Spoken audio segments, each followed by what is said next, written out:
എല്ലാവർക്കും നമസ്കാരം.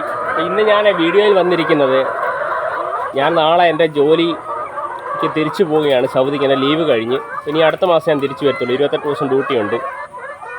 പ്രധാനമായും പറയാനുള്ളത്, ആർക്കെങ്കിലും ഹൈടെക് കോഴിക്കോട് വേണം എന്നുള്ളവരുണ്ടെങ്കിൽ ആവശ്യമില്ലാത്ത ലോകത്തില്ലാത്ത റേറ്റിനൊന്നും പോയി നിങ്ങൾ തല വെച്ച് കൊടുക്കരുത്. നല്ല ഒന്നാന്തരം കൂട് നമുക്ക് റെഡിയാക്കി തരാം. ഇതിനകത്ത് യാതൊരുവിധമായ കമ്മീഷനില്ല, യാതൊരുവിധ അഡ്വാൻസ് ഇല്ല, ഒരു കാര്യങ്ങളില്ല. പിന്നെ കോഴിക്കോട് ബൾക്കായിട്ട് എടുക്കുന്ന ആൾക്കാരുണ്ട്. 100 കോഴി 200 കോഴിക്കൊന്നും അവർ അഡ്വാൻസ് വാങ്ങുന്നില്ല. കോഴിക്കോട് നേരിട്ട് കൊണ്ടുവന്ന് നമുക്ക് നമ്മുടെ വീട്ടിൽ കൊണ്ടുവന്നതിന് ശേഷം ഫിറ്റ് ചെയ്തതിന് ശേഷം പൈസ വാങ്ങാറുള്ളൂ. അതുപോലെ തന്നെ 1000 കോഴി അല്ലെ 2000 കോഴി 5000 കോഴി ആ റേറ്റിൽ എടുക്കുമ്പോൾ നമുക്ക് കുറച്ച് പൈസയുടെ ആവശ്യമുള്ളത് കൊണ്ട് മാത്രമാണ് അഡ്വാൻസ് വാങ്ങുന്നത്. അല്ലാതെ അഡ്വാൻസ് ആരെയും 1 രൂപ പോലും അഡ്വാൻസ് വാങ്ങുകയില്ല. 100% നല്ല കൂടാണ് തരുന്നത്. ടാറ്റയുടെ മെഷ് കൊണ്ടുള്ള കൂട് തരും. ആർക്കെങ്കിലും കോഴിക്കോട് വേണം എന്നുണ്ടെങ്കിൽ ഞാനായിട്ട് കോൺടാക്ട് ചെയ്യുക. എൻ്റെ വാട്സപ്പ് നമ്പറിൽ ബന്ധപ്പെടണം. കാര്യം എന്ന് പറഞ്ഞാൽ, ഞാൻ പോകുന്ന കാരണം എന്നെ വിളിച്ചാൽ കിട്ടുകയില്ല. ഇതുവരെ നമ്മുടെ സുഹൃത്തുക്കളൊക്കെ എന്നെ ഡയറക്റ്റ്ലി വിളിച്ചിരുന്നു ഈ ഒരു മാസം. ആർക്കെങ്കിലും അതുപോലെ തന്നെ കോഴിക്കോട് വേണം എന്നുണ്ടെങ്കിൽ നമ്മളായിട്ട് വാട്സപ്പിൽ ബന്ധപ്പെടുക. ഞാൻ നിങ്ങൾക്ക് വേണ്ട കോൺടാക്റ്റും കാര്യങ്ങളും തരാം. ഇതിനകത്ത് യാതൊരു വിധമായ കമ്മീഷനില്ല. മാക്സിമം എത്ര രൂപ റേറ്റ് കുറച്ച് നമുക്ക് നമ്മുടെ കർഷകർക്ക് കിട്ടും, അത്ര റേറ്റ് കുറച്ച് നമ്മൾ വാങ്ങാൻ ശ്രമിക്കും. എൻ്റെ ഭാഗത്തു നിന്നും അതിനുള്ള സപ്പോർട്ട് ഉണ്ടായിരിക്കും. നമ്മുടെ കർഷകരെ ചീറ്റ് ചെയ്യുന്നു, നമ്മൾ ചൂഷണം ചെയ്യുന്ന ആൾക്കാരെ നമ്മൾ കുറച്ച് അകറ്റി നിർത്തുക, അത്രയേ ഉള്ളൂ. വേറെ നമ്മൾ ആരെയും ബിസിനസ് കളയാനോ അല്ലെ ബിസിനസ് നശിപ്പിക്കാനോ ഒന്നുമല്ല. ഈ കോഴി വളർത്തി നമുക്ക് കിട്ടുന്ന ലാഭം, അതിൻ്റെ കഷ്ടപ്പാട് ഒക്കെ എന്ന് പറഞ്ഞു കഴിഞ്ഞാൽ വലിയൊരു ബുദ്ധിമുട്ടുള്ള ഒരു മേഖലയാണ്. അതിനകത്തിൽ നിന്ന് ആരും അധിക കൊള്ള ലാഭം അടിച്ചുകൊണ്ടൊന്നും പോകേണ്ട കാര്യമില്ല. ഈ സാധനമൊക്കെ നമ്മുടെ മാർക്കറ്റിൽ ഒരാളല്ല, 2 പേരല്ല, 10 പേരല്ല, 50 പേരല്ല, പലയിടത്തും പല ആൾക്കാർ പല റേറ്റ് ചെയ്യുന്നുണ്ട്. എൻ്റെ ഒരു സുഹൃത്താണ്.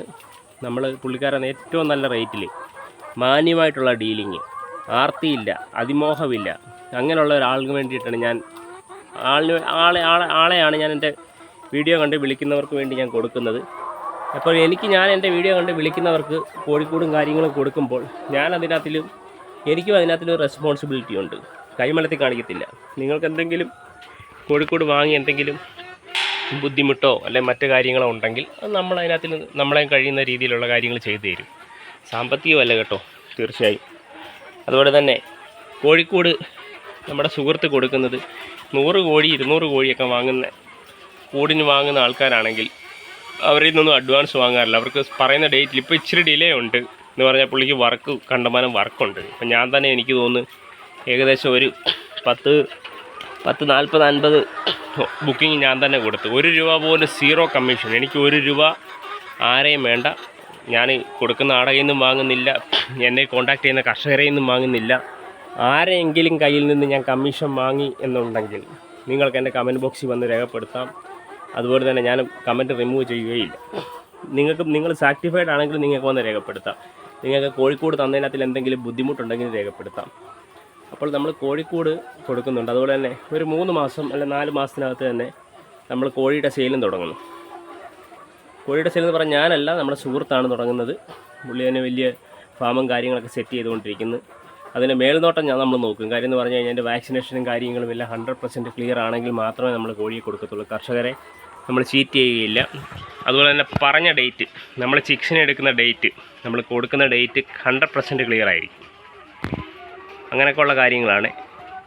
അപ്പോൾ ഞാനിന്ന് നാളെ പോകുന്ന കാരണം നമ്മുടെ കർഷകർ സുഹൃത്തുക്കൾ എന്നെ കോൺടാക്റ്റ് ചെയ്യണമെന്നുണ്ടെങ്കിൽ എൻ്റെ നമ്പർ ഞാൻ എൻ്റെ വീഡിയോയ്ക്ക് അടിയിൽ കൊടുത്തേക്കാം. കോൺടാക്റ്റ് ചെയ്യണം എന്നുണ്ടെങ്കിൽ എൻ്റെ വാട്സപ്പിൽ കോൺടാക്റ്റ് ചെയ്യുക. നമ്മൾ ഒരിക്കലും മറ്റ് ആൾക്കാരെ വീഡിയോ കണ്ടിട്ട്, അല്ലെങ്കിൽ ഞാൻ അവരെ കുറ്റം പറയുന്നില്ല, അല്ലെങ്കിൽ ആദ്യം കഴിഞ്ഞ മാസത്തെ റേറ്റ് അല്ല ഈ മാസം അവർ ഒരാളെ നിന്ന് വാങ്ങിയ റേറ്റ് അല്ല അടുത്ത ആളെ നിന്ന് വാങ്ങുന്നത്. ഇങ്ങനെയൊക്കെയുള്ള ഭയങ്കര തട്ടിപ്പ് നടക്കുന്നുണ്ട്. ഭയങ്കര തട്ടിപ്പെന്ന് പറഞ്ഞാൽ ഈ മെഷീൻ കാര്യങ്ങളും, ഇത് പോൾട്രിയുടെ സാധനങ്ങൾ നമ്മുടെ നാട്ടിൽ നമ്മൾ മാക്സിമം നമ്മൾ എടുത്തുകൊണ്ട് വരുന്നത് ഹൈദരാബാദിൽ നിന്ന് സാധനം കിട്ടത്തില്ലെന്നല്ല, അവിടെ നിന്ന് കിട്ടുന്ന സാധനത്തിന് റേറ്റ് കുറച്ച് തരാമെന്ന് നമ്മുടെ സുഹൃത്തിനോട് അവർ പറഞ്ഞു. അപ്പോൾ റേറ്റ് കുറയുമ്പോൾ അതിൻ്റെ ക്വാളിറ്റി കുറയും. നമ്മൾ എടുക്കുന്ന നാമക്കൽ എന്ന് പറഞ്ഞ സ്ഥലത്തു നിന്നാണ്. നിങ്ങൾക്ക് വേണേൽ പോയി ഡയറക്റ്റ് പോയി നിങ്ങൾ സെലക്ട് ചെയ്യാൻ എടുക്കാം.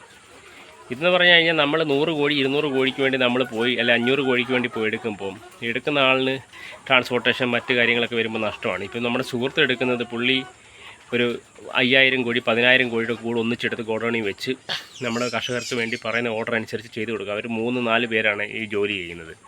അത് കാരണം എത്തിപ്പെടാൻ പറ്റുന്നില്ല. ഒരു സൈറ്റിൽ പോയി കഴിഞ്ഞാൽ മിനിമം 2 ദിവസം 3 ദിവസമൊക്കെ വർക്കുണ്ട്. അപ്പം പ്രയോറിറ്റി ആരും തിക്കും ധൃതിയും കൂട്ടരുത്. കാര്യം എന്ന് പറഞ്ഞാൽ ഇതൊക്കെ സമാധാനത്തെ ആലോചിച്ച് ചെയ്യേണ്ട കാര്യങ്ങളാണ്. ചാടി കയറി എടുത്ത് ചാടി എനിക്ക് ഇന്ന് വേണം നാളെ വേണമെന്നും പറഞ്ഞൊക്കെ പോകുമ്പോഴാണ് ആപത്തിൽ പോയി ചാടുന്നത്. 100 കോഴിയുടെ കൂടല്ലേ 200 കോഴി കൂട് അവരൊരു സമയം 1 ആഴ്ച 2 ആഴ്ചക്കകത്തൊക്കെ അവർ ചെയ്യുന്നത്. കാര്യം മറ്റ് വർക്കുകളുള്ളതുകൊണ്ടാണ് ആരെങ്കിലും ഏൽപ്പിക്കത്തില്ല. സ്വന്തമായിട്ട് ഈ വർക്ക് ചെയ്യുന്ന ആൾ തന്നെ വന്ന് പുള്ളിയുടെ ഉത്തരവാദിത്തത്തിൽ പുള്ളി ഇതിനെ ചെയ്തു കൊടുക്കുന്നത്. അപ്പോൾ എല്ലാവരോടും ഒന്നുകൂടി പറയുന്നു, ആർക്കെങ്കിലും ഹൈടെക് കൂട് വേണം എന്നുണ്ടെങ്കിൽ നമ്മളായിട്ട് കോൺടാക്റ്റ് ചെയ്യാം. കോൺടാക്റ്റ് ചെയ്യുമ്പോൾ ഞാൻ നമ്പറും കാര്യങ്ങളും തരാം. എൻ്റെ അല്ല, നമ്പർ തരാം. നിങ്ങളുടെ വീട്ടിൽ വരും. നിങ്ങളുടെ വീട്ടിൽ വന്ന് നിങ്ങൾക്ക് വേണ്ട രീതിയിൽ ചെയ്തു തരും. അതുപോലെ തന്നെ കമ്പോസ്റ്റ് കുഴിയിൽ പുതിയതായിട്ട് ആരും ഇത് ചെയ്യരുതേ, നമ്മുടെ ഒരു റിക്വസ്റ്റാണ്. അത് പിന്നെ നമ്മൾ കേൾക്കാതെ ചെയ്യുന്നവർ ചെയ്തു, നോ പ്രോബ്ലം. ആരെയും വാക്കും കേട്ട് എടുത്ത് ആടി ചെയ്തിട്ട് ലാസ്റ്റിൽ കൈയും കാലും ഇട്ട് അടിക്കുന്നുണ്ട്. അതുകൊണ്ട് അവർ ചെയ്യരുതേ. അതിനകത്തിൽ കൺട്രോൾ ചെയ്യാൻ ഭയങ്കര പാടാണ്. ചില സ്ഥലങ്ങളിലൊന്നും വെള്ളം താഴുകയില്ല.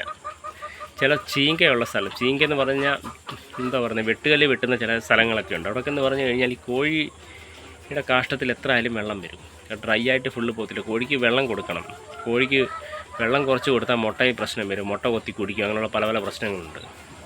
കോഴിക്കാഷ്ടം ഡ്രൈ ആയിട്ട് നമുക്ക് മരുന്നും കാര്യങ്ങളും കൊടുത്ത് ഡ്രൈ ആക്കാൻ എത്ര ദിവസം ചെയ്യും? പറ്റത്തില്ല. അപ്പോൾ അതിൻ്റെ സ്മെല്ലും കാര്യങ്ങളും വന്നു കഴിഞ്ഞാൽ കൺട്രോൾ ചെയ്യാൻ ഭയങ്കര ബുദ്ധിമുട്ടായുള്ള കാര്യമാണ്. ഇത്ര സിസ്റ്റത്തിലാകുമ്പോൾ ഇച്ചിരി ജോലിയുണ്ട്. ജോലി ചെയ്യാതെ ജീവിക്കാൻ പറ്റത്തില്ല. നമ്മളിപ്പോൾ കോഴി വളർത്തുന്നതായാലും അല്ലെങ്കിൽ പശുവിനെ വളർത്തുന്നതായാലും അല്ലെങ്കിൽ മറ്റൊരു കമ്പനി ജോലിക്ക് പോകുന്നതായാലും ജോലിയല്ലേ ചെയ്യുന്നത്. ആ ഒരു മെൻറ്റാലിറ്റിയിൽ എടുക്കുക. ഈ കോഴിവളം നമുക്ക് വിറ്റ് കാശാക്കാം. നമ്മൾ ചെയ്യുന്ന ജോലിയുടെ പൈസ അവിടെ നിന്ന് നമുക്ക് ഒപ്പിക്കാൻ പറ്റും. അതിന് നല്ല മാർക്കറ്റുണ്ട്. മാർക്കറ്റ് കണ്ടുപിടിക്കുക, എല്ലാ കർഷകർക്കും കണ്ടുപിടിക്കുക. അതുകൊണ്ട് ഞാൻ പറഞ്ഞില്ല, എൻ്റെ വീഡിയോയിൽ കൂടെ ഒക്കെ ഞാൻ നിങ്ങളെ മുന്നിൽ വരാനുള്ള കാരണം, ഞാൻ ഈ കോഴി വളർത്തുന്നു, എൻ്റെ വളം ഞാൻ എടുത്ത് കൃഷി ചെയ്യുന്നുണ്ട്. ആ കൃഷിയിൽ നിന്ന് എനിക്കൊരു ആദായം കിട്ടുന്നുണ്ട്. ഇപ്പോഴും ഒരു കൊല വെട്ടി, ഇപ്പോഴും ഞാൻ ഈ വീഡിയോ എടുക്കുന്നതിന് തൊട്ട് മുന്നിൽ കോഴി, അപ്പോൾ ഷോർട്ട്സ് ഇടും ഞാൻ, നിങ്ങൾക്ക് കാണാം. ഏകദേശം 15 കിലോയ്ക്ക് മേളൊരു കൊല ഇപ്പം വെട്ടി, ഏത്തക്കൊല. കോഴിവളം 3-4 പ്രാവശ്യം കോഴിവളം കൊടുത്ത് 2-3 പ്രാവശ്യം അല്ലാതെ വളം കൊടുത്ത് എനിക്ക് നിസ്സാരം ഒരു 150 രൂപ ആയിരിക്കും ഒരു വാഴയുടെ മുകളിൽ ഞാൻ ചിലവാക്കിയിട്ടുള്ളത്. എനിക്ക് ഏകദേശം ഇന്ന് വെട്ടിയ കൊലയ്ക്ക് ഞാൻ 70 രൂപ വെച്ചാണ് കൊടുക്കുന്നത്. കടകളിൽ 90 രൂപയുണ്ട്.